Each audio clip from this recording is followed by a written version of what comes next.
Joseph Muscat ħabbar illi se jirriżenja minn Prim Ministru dan għamlu permezz ta' stqarrija lin-nazzjon illi xandret fuq il-PBS.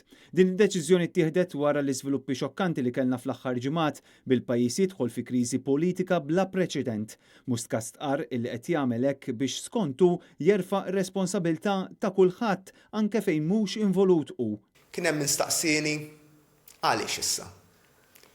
It-tweġiba tiegħi hi li għax hekk hemm bżonn. Issa se jibda l-proċess biex jintgħażel mexxej ġdid tal-Partit Laburista, proċessi li se jibqa' għaddej sa Jannar.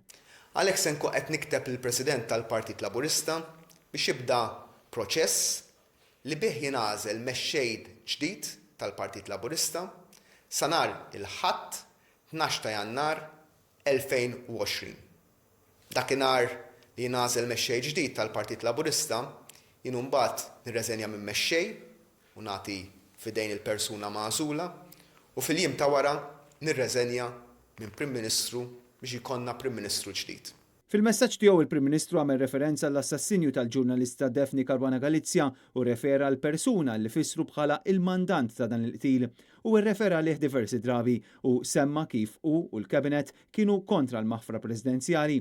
Muscat qal li ħatmu il-fuq mill-ġustizzja.